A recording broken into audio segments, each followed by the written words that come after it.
Aparentemente fue uno de los mayores logros de la historia, la desaparición de un barco entero. Para asombro de los espectadores, no solo era indetectable para el radar, sino invisible también ópticamente.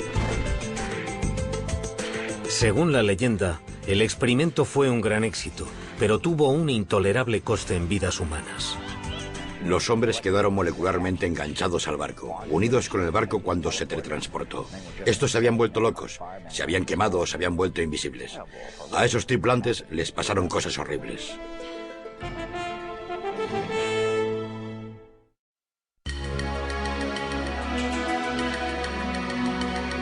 Los barcos de guerra oxidados no suelen aparecer en las páginas de Playboy. Aún así, entre los desnudos de la edición griega de 1996 hay fotos de un barco llamado Leone.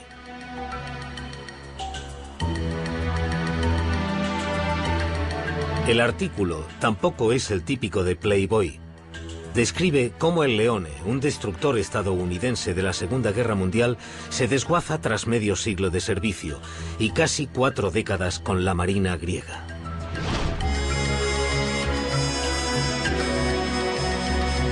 Pero es que este no es un buque de guerra normal. El buque que los griegos llaman Leone tiene un pasado legendario. Hace mucho tiempo se lo conocía como el USS Eldridge, en la época en la que supuestamente fue objeto de un audaz experimento de teletransporte e invisibilidad.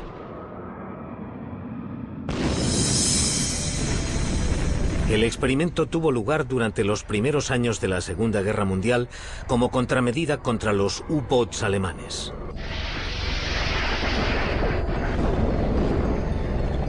Los convoys aliados eran un salvavidas.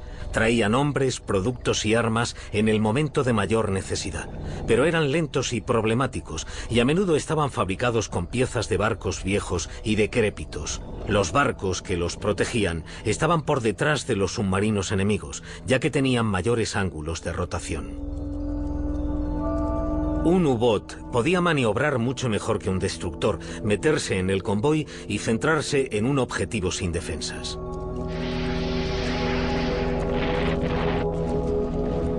Solo en 1942 se torpedearon y se hundieron más de 1000 barcos aliados. Para combatir a los submarinos, la Marina estadounidense desarrolló un barco de guerra más manejable llamado destructor escolta. Un destructor escolta es un barco antisubmarino. Es como un destructor, pero no es tan rápido. Y tiene un radio de giro mucho más pequeño. Puede que no solo tuviera una mejor maniobrabilidad. Los que creen en el experimento Filadelfia dicen que había planes para darle al destructor escolta una gran ventaja sobre los submarinos. Invisibilidad. El supuesto invento de nada menos que Albert Einstein. Einstein, de hecho, trabajaba para la Marina en esa época. Oficialmente trabajaba en ideas para armas convencionales, incluyendo torpedos y minas submarinas. Pero eso era para ocultar el verdadero proyecto de Einstein, o eso dicen los que creen en la historia, entre ellos un supuesto testigo ocular del experimento llamado Carlos Allende. Según Allende, la Marina usó una variación de la teoría del campo unificado de Einstein, que en ese momento estaba supuestamente incompleta. Usaron la teoría del campo unificado para curvar la luz, para volver invisible el barco, porque estaba rodeado de una niebla electromagnética. También fue Allende el que desveló la identidad del presunto barco de pruebas, un destructor escolta llamado USS Eldridge. Ese salto a lo desconocido de la tecnología no se hizo sin miedos, o eso es lo que dice Alfred Bielek, que declara haber formado parte del equipo científico. Todos estábamos muy preocupados y debo añadir que desde 3 días antes, desde el 9º día, muchos de los que formábamos parte de ese equipo y trabajábamos en el proyecto tuvimos una extraña sensación que nos indicaba que algo iba muy mal. Sin embargo, en julio de 1943, en el muelle de Filadelfia, se dio el visto bueno al experimento. Alrededor del Eldridge se encendieron potentes campos electromagnéticos. A bordo, una reducida tripulación. Científicos y oficiales lo miraban desde una distancia segura. El único testigo ocular fue Carlos Allende, un marinero del Liberty. Y lo que afirma haber visto es un barco engullido por un fuego de San Elmo, una niebla verde y densa.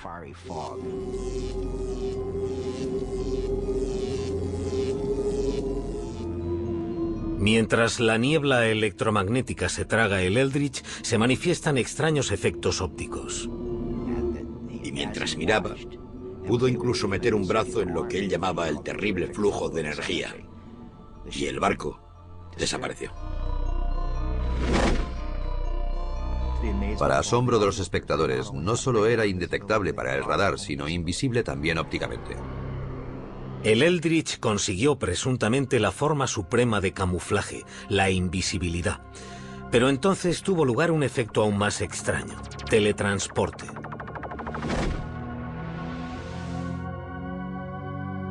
Los cronistas del experimento Filadelfia no se ponen de acuerdo sobre si esto sucedió ese primer día o en una prueba posterior. Pero en lo que sí están de acuerdo es en que mientras el Eldridge empezaba a reaparecer, hubo un repentino fogonazo. Entonces el barco desapareció otra vez y simultáneamente volvió a reaparecer en el muelle de Norfolk, Virginia, a 500 kilómetros de distancia. Tras unos minutos desapareció de Norfolk y reapareció en medio de otra niebla verde cargada de ozono en Filadelfia. Tras ese milagroso viaje, el USS Eldridge regresó ileso. Pero el caso de la tripulación fue totalmente distinto.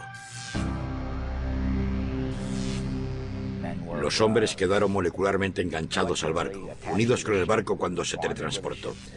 Los hombres se volvieron locos, se quemaron o quedaron invisibles. Fue espantoso. A esos tripulantes les pasaron cosas horribles. A continuación, los asombrosos hechos que han sido encubiertos. Nunca les dijeron la verdad a las familias. Les dijeron que se habían perdido en el mar como parte del contingente de guerra. Era una afirmación muy creíble.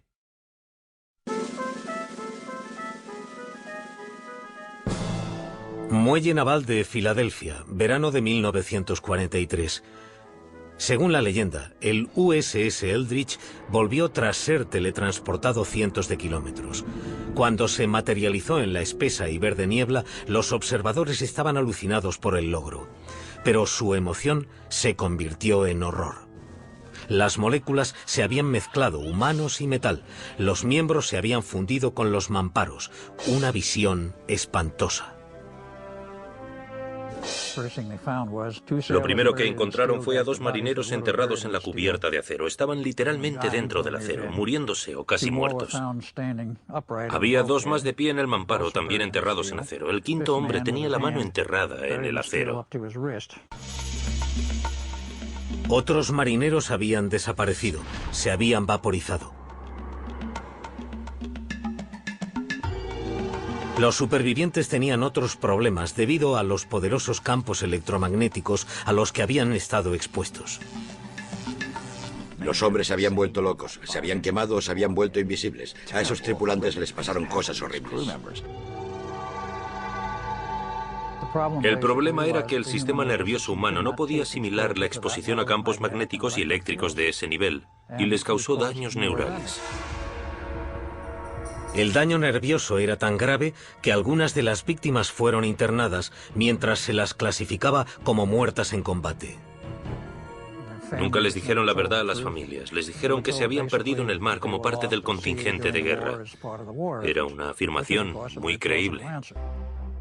En una de las versiones de la historia, los hombres eran susceptibles a algo llamado congelación, que era entrar y salir de la invisibilidad.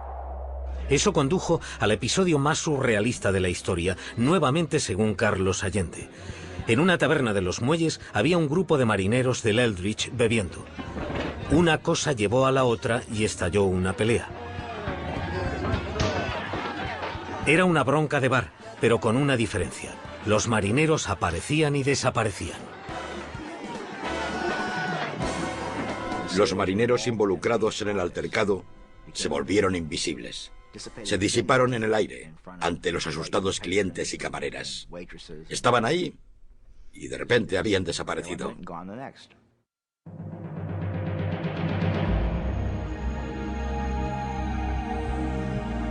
Enfrentados a estos extraños efectos y a la carnicería del Eldridge, se dice que la Marina desechó toda la operación. Se disolvió el equipo científico y se cancelaron los siguientes experimentos. Aparentemente, el diario de a bordo del Eldridge se alteró para mostrar que nunca había estado en el muelle de Filadelfia. Se obligó a los testigos a firmar juramentos de silencio draconianos. Y así terminó el experimento sobre invisibilidad y teletransporte de la Armada de la Segunda Guerra Mundial. El proyecto Rainbow, como se llamaba, se canceló, clasificado según algunos más allá del alto secreto. La leyenda dice que la Marina no había hundido el experimento lo suficiente. Una sombría figura se escaparía de sus elaboradas precauciones de seguridad para explicar la historia del experimento Filadelfia.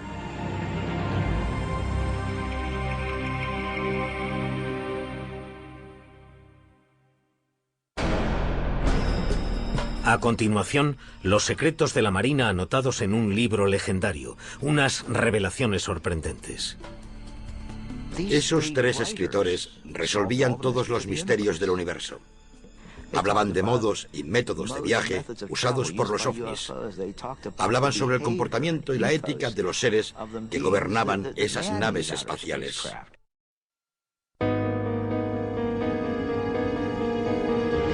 Cómo se originó la historia del experimento Filadelfia es una leyenda por derecho propio y tiene que ver con ovnis, oficiales navales visionarios y la curiosa vida y la misteriosa muerte de Maurice K. Jessup.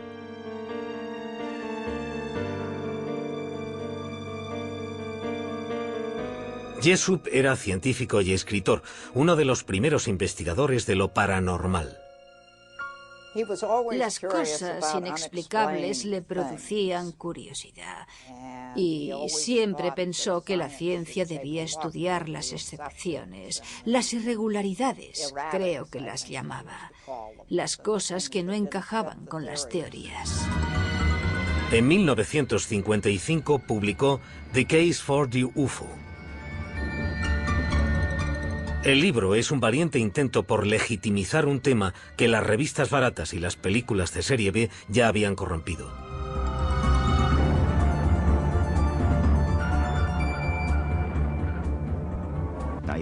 Hay que entender que la época en la que Jessup se interesó por los ovnis era posiblemente la peor época para tener algo que ver con los ovnis. El gobierno tomaba duras medidas contra cualquier creyente.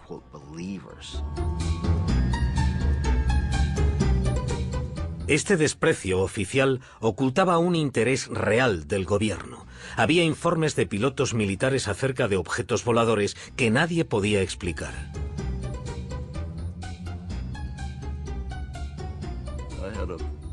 Tenía un hombre trabajando para mí, un teniente llamado Bill Ditch, que era uno de mis trabajadores más brillantes. Estaba solo y miró a un lado y dijo que había algo volando en formación a su lado. Y estuvo allí durante 5 o 10 minutos y entonces, según él, se separó. Dijo que tenía forma de plato y que brillaba levemente. Los informes de ovnis de los pilotos de la Marina se enviaban al Proyecto Libro Azul, la investigación de las fuerzas aéreas, pero la Marina rara vez recibía alguna respuesta. Nunca nos dijeron absolutamente nada. Era una vía de una sola dirección. Para nosotros, era un hundimiento. Como las fuerzas aéreas les ponían trabas, algunos oficiales de la Marina iniciaron su propia investigación no oficial sobre los ovnis. Entre ellos estaba el teniente comandante George Hoover y el capitán Sidney Sherby de la Oficina de Investigación Naval. Un día de 1955, un objeto misterioso llegó al cuartel general de la oficina y despertó el interés de los oficiales. Venía en un simple sobre marrón y con un tríptico saludo. No tenía remitente. El sello era de Seminole, Texas, y por detrás, garabateado, decía Felices Pascuas. En el sobre había una copia de bolsillo de The Case for the UFO de Morris K. Jessup. Los márgenes estaban llenos de comentarios en tinta de 3 colores diferentes y aparentemente en 3 caligrafías diferentes. Si leías los comentarios garabateados en el libro, esa gente hablaba de que estaban en algún lugar de la superficie de la Tierra. Los alienígenas, si queréis llamarles así.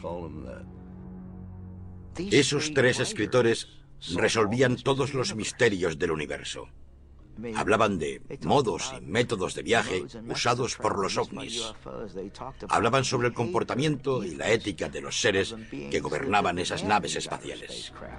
Los escritores también afirmaban conocer un proyecto ultrasecreto llevado a cabo durante la Segunda Guerra Mundial en el que había desaparecido un buque de guerra. Experimentos de campo de la Marina estadounidense. En octubre de 1943, según el libro, se producía la invisibilidad de un barco y su tripulación.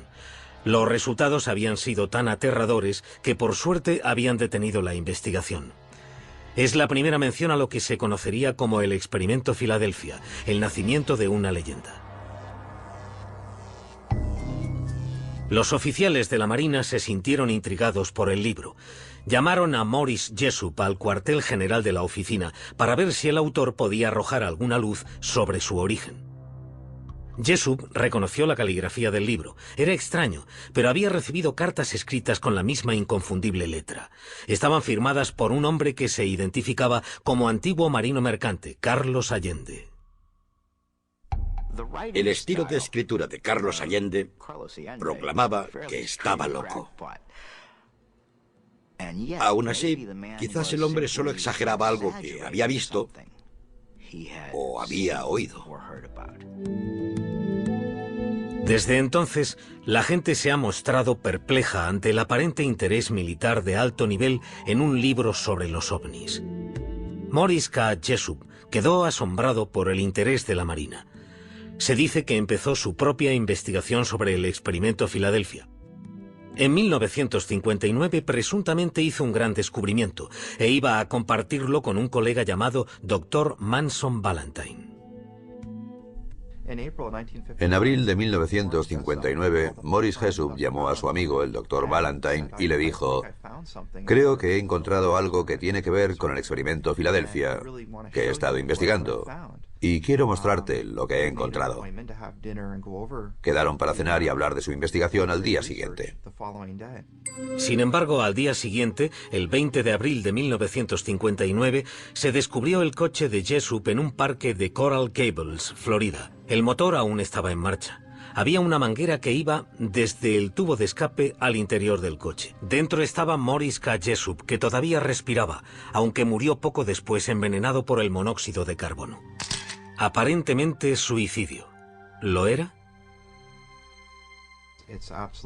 Es muy interesante que en lugar de ir a casa del Dr. Valentine, eligiera ir a un parque y presuntamente suicidarse.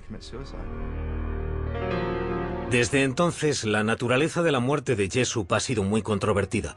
Algunos creen que le asesinaron por lo que sabía sobre el experimento Filadelfia. Otros dicen que se quitó la vida debido a su reciente divorcio y al hostil recibimiento de sus libros. Sigue siendo un misterio incluso para su hija. Ella cree que tenía muchas cosas por las que vivir, pero admite sinceramente que lo contrario también podría haber sido cierto. Su mujer, Marjorie, me llamó para decirme que había muerto. Y mi reacción en ese momento fue decir, ¿cómo lo ha hecho? Así que para mí debía de estar deprimido en ese momento. Es curioso, hasta que me lo ha preguntado no había pensado en ello, desde hace mucho tiempo. Pero dijo que había muerto y yo pregunté, ¿cómo lo ha hecho? Sea como sea, la muerte de Morris Jessup añade misterio y credibilidad al experimento Filadelfia. Es una historia muy triste. Pero que hiciera eso ayudó a propagar y autentificar los rumores de que había algo, que esto tenía algo de cierto.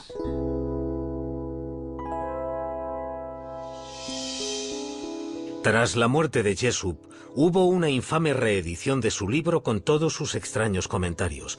Se rumoreaba que contenía los comentarios de 3 extraterrestres. El público oyó hablar de la llamada edición Barrow, pero nadie consiguió un ejemplar. Se rumoreaba que la Marina guardaba el libro en secreto.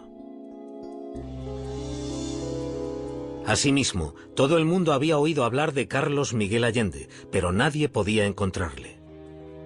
La gente buscaba a Carlos Miguel Allende por todas partes, pero él no paraba de moverse. Cambiaban los pueblos, cambiaban los sellos, cambiaban las direcciones remitentes. Siempre se estaba moviendo. Creía que estábamos todos de acuerdo en que no se le encontraría, que era un hombre muy misterioso. Posiblemente temía por su vida debido a lo que había visto. Pero, ¿qué sabía en realidad ese hombre misterioso y qué tenía que ocultar la Marina? A continuación, exponemos los hechos del misterioso y accidentado experimento. Y la tripulación del USS Eldridge cuenta lo que cree que ocurrió. Yo estuve en él prácticamente todos los días y estuve en todos los viajes que hizo. Y nunca fue a Filadelfia. Los extraterrestres habían fijado su residencia en Estados Unidos, en la cultura pop, si es que aún no lo habían hecho en persona.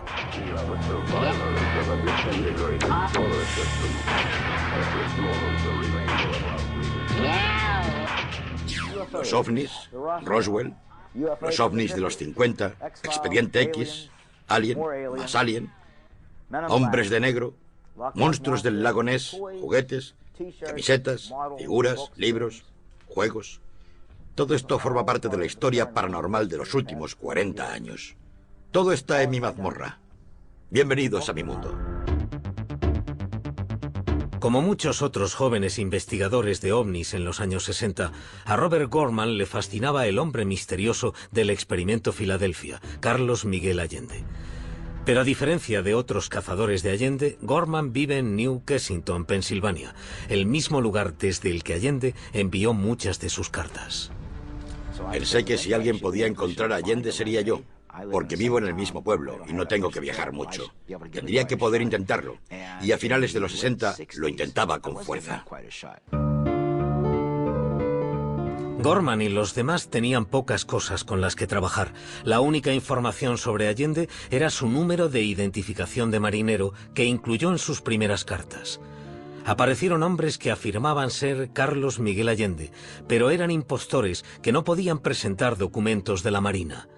Durante los años 60, su fama clandestina creció. Se creía que la Marina tenía un interés secreto en un libro que les habían enviado anónimamente por correo unos seres desconocidos.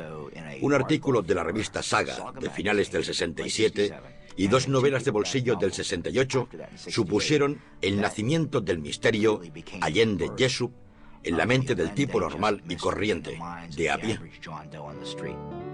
Alrededor de Carlos Allende creció una considerable industria casera. Todo el mundo parecía llenarse los bolsillos, excepto el propio Allende, que también respondía al nombre de Carl Allen. Carl Allen al final se enfadó y se amargó bastante porque todo el mundo hacía dinero con el experimento Filadelfia. Todos los editores publicaban y vendían libros. Todo el mundo publicaba en sus libros las cartas que él le había escrito a Morris Jessup. Todo el mundo parecía estar haciendo dinero con esa historia, menos la persona que se la había inventado, Carl Allen. Así que en el verano del 69, Carl M. Allen, con una copia de la edición Barrow en la mano, entró en el cuartel general de la Oficina de Investigación Naval y confesó que todo aquello era una broma de mal gusto. Dijo que eran las mentiras más delirantes que había escrito nunca. Su confesión fue el segundo gran golpe que recibió el movimiento OVNI en un año. A principios de 1969, las fuerzas aéreas dejaron oficialmente de suministrar fondos para las investigaciones de lo paranormal. Dijeron que los ovnis no existían. Cerraron filas con la Marina, que había abandonado su búsqueda no oficial de extraños objetos voladores. El estudio de los ovnis no solo perdió su legitimidad en el gobierno, sino también a su chico de bandera, el supuesto extraterrestre Carlos Allende. Pero de ningún modo significó el final de la leyenda del experimento Filadelfia. En 1975, el Triángulo de las Bermudas de Charles Berlitz se convirtió en una sensacional editorial. Entre los informes sobre barcos y aviones desaparecidos estaba la historia del experimento del barco invisible de la Segunda Guerra Mundial.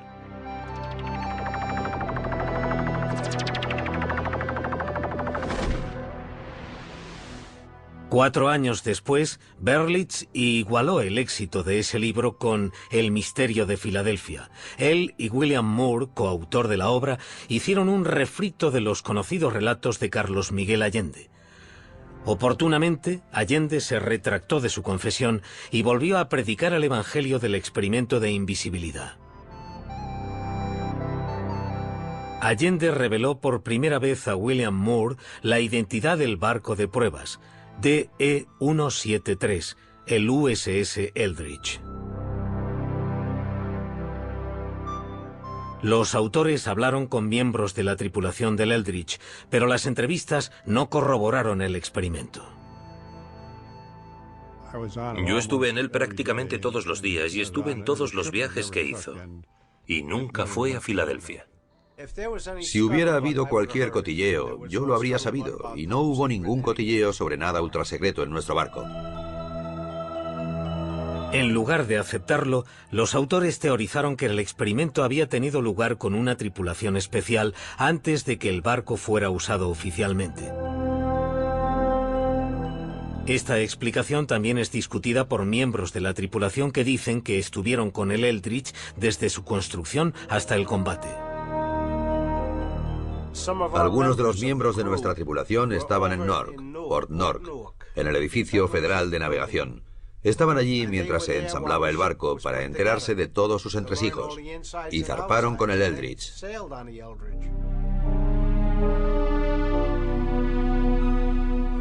Mientras los miembros de la tripulación ridiculizaban la idea del experimento Filadelfia, el público lo aceptaba con entusiasmo. El libro fue otro éxito. Mientras se reavivaba el interés sobre este asunto, el hombre que se ocultaba tras él fue finalmente desenmascarado. Sucedió gracias a una increíble coincidencia. Robert Gorman y Carlos Allende vivían en el mismo pueblo, New Kensington, Pensilvania. En 1979, Gorman hablaba con un vecino, un hombre llamado Allen, que de repente le reveló que era el padre de Carl Allen, alias Carlos Miguel Allende, y que tenía documentos para demostrarlo. Me dijo: Carl nos envía cosas continuamente. Deje que vaya a buscar algunos de sus papeles. Desapareció y volvió al cabo de un momento con una caja bastante grande, pesada, con 2 asas, y me dijo: tome, puede usar todo lo que hay aquí dentro. Sírvase usted mismo. Miré, aunque me sentía bastante escéptico. No sé por qué me sentía escéptico. Y la abrí, y había un fajo de papeles de marinería. Y miré una esquina y vi esos hermosos números: 7416175. El mismo número que había enviado en la postdata de una carta a Jesús. Y supe que tenía el material auténtico, que no era un impostor. Fue un momento increíble. Sabía que tenía el material auténtico. Carlos Miguel Allende.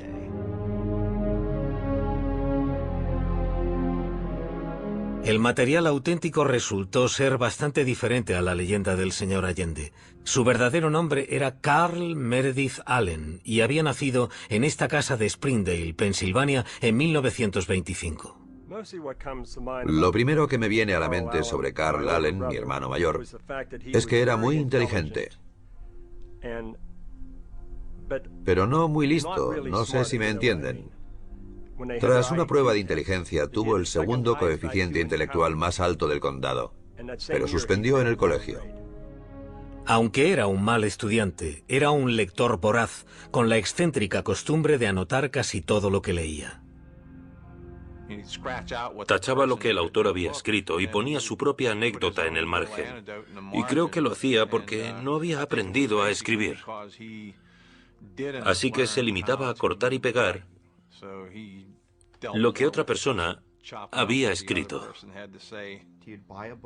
Se compraba un libro, lo llenaba de comentarios y lo enviaba por correo a alguien que pensaba que podría estar interesado en lo que él había escrito. Que garabateara The Case for the UFO y lo enviase al cuartel general de la Marina es típico de Allen. Pero fue un tiro a ciegas que dio en la diana, desencadenando una impresionante reacción en cadena. La Marina llamó a Jessup por casualidad. Jessup conservaba las cartas. Los dos hombres, fuera de servicio o no, decidieron reproducir el libro, lo que generó el rumor de que el libro con las anotaciones circulaba entre las personas más poderosas. Y después, Jessup se suicidó.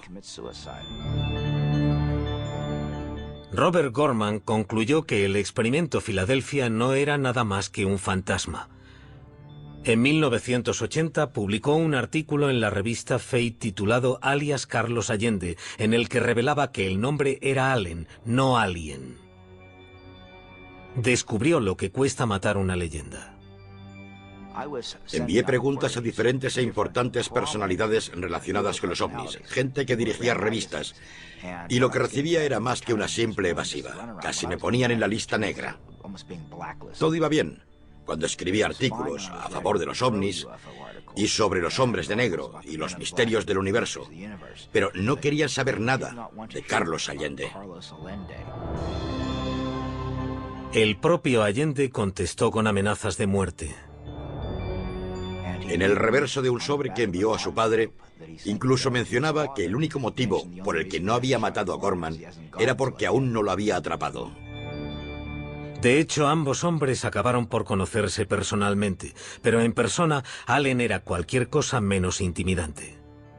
Probablemente el anticlímax de mi vida haya sido conocer al Carlos Allende de carne y hueso, porque no supuso nada mágico para mí. No me interesaba, no me intrigaba el destructor desaparecido, no me intrigaba saber si era un extraterrestre, porque sabía la verdad. ¿Fue el descrédito de Allen como testigo presencial el final del experimento Filadelfia o realmente ocurrió algo en 1943?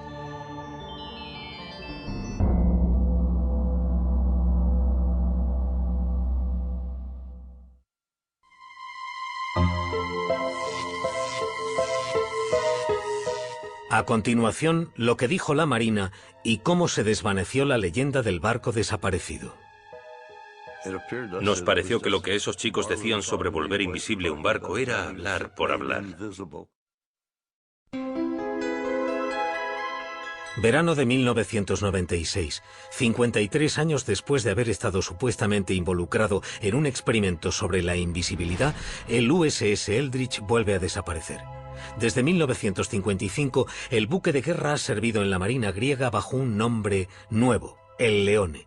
Pero los oficiales griegos no saben dónde está. Les avergüenza contarle a un periodista de Playboy que le han perdido la pista a un barco de 1.200 toneladas. El Eldridge, también conocido como Leone, pronto aparece en un depósito de rescate de Creta. Su más reciente desaparición se ha debido a un error burocrático, no a un experimento ultrasecreto. Su última aparición es en la revista Playboy antes de que lo desguacen con sopletes y lo vendan como chatarra. ¿Pero qué tienen de ciertos los rumores sobre un experimento ultrasecreto durante la Segunda Guerra Mundial? En esa época había la tecnología necesaria para volver algo ópticamente invisible. ¿Encontraron la manera de teletransportar un objeto de un sitio a otro instantáneamente? A principios de los años 40, en cierto modo se habían puesto en marcha técnicas de invisibilidad. Iban desde simples pantallas de humo a un ingenioso plan para camuflar los aviones que en clave se llamaba Yehoti.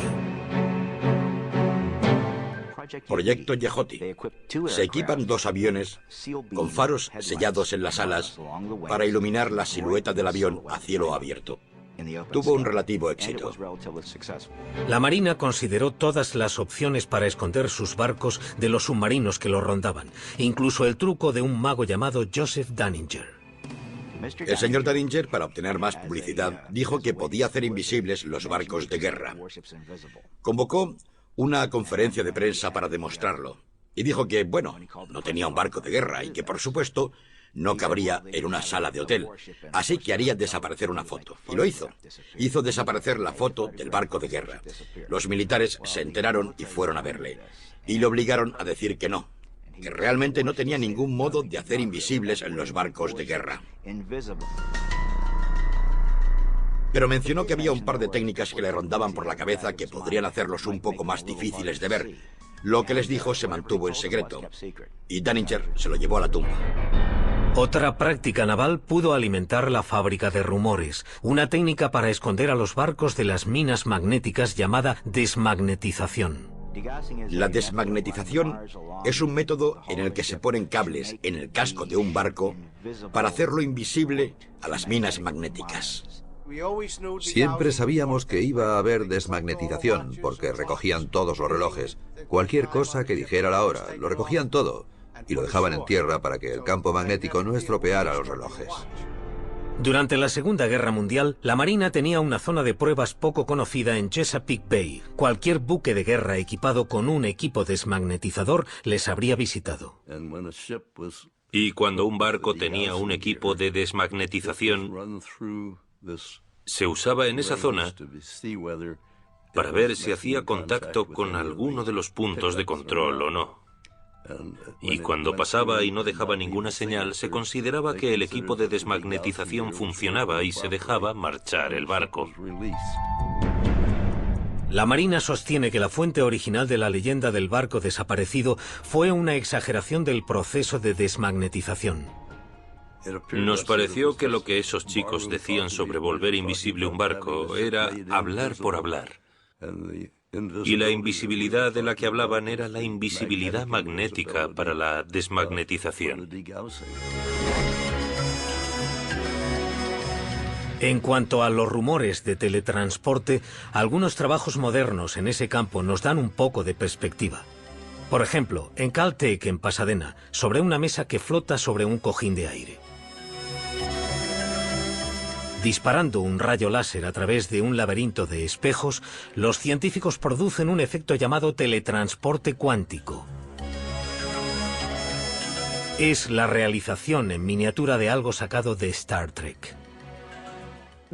Es algo tan fantástico en este momento, científicamente hablando, que está casi en el campo de la ciencia ficción. Sin embargo, los científicos solo han conseguido teletransportar partículas subatómicas llamadas fotones. Lo que no prevén es la manera de teletransportar cualquier objeto sólido, y mucho menos un buque de guerra de 1.200 toneladas. Si cojo un estado arbitrario de 300 partículas cuánticas solo para escribir qué es ese estado, necesito más información que partículas hay en el universo. La idea de teletransportar un sistema material de cualquier medida está muy lejos de las capacidades técnicas de cualquier futuro previsible. Hay un pequeño pero intrigante punto de contacto entre el teletransporte y la historia del experimento Filadelfia. Se dice que fue Albert Einstein el que ideó el experimento, y el teletransporte cuántico utiliza un principio que Einstein llamaba acción a distancia, que es una misteriosa interrelación entre objetos distantes. Él fue el primero en señalar la existencia de ese recurso en un artículo de 1935. En un contexto totalmente diferente, no para usarlo como teletransporte. En realidad lo había sugerido como contraejemplo de la teoría de la mecánica cuántica. Aunque él no lo pretendiera, la teoría de Einstein se convirtió en una de las inspiraciones del teletransporte cuántico. Los hechos demostrables que hay en el experimento Filadelfia son muy pocos. Y aún hay algunas preguntas sin respuesta. ¿Por qué la Oficina de Investigación Naval se interesó por un libro sobre ovnis que contenía la historia de un barco de la Marina desaparecido? ¿Y por qué se suicidó el autor de ese libro en el momento en que iba a revelar todo lo que sabía?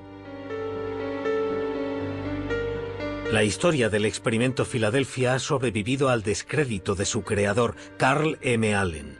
Ha vivido más que el propio Allen, que murió en un asilo de Colorado en 1994. El misterio y el mito continuaron evolucionando.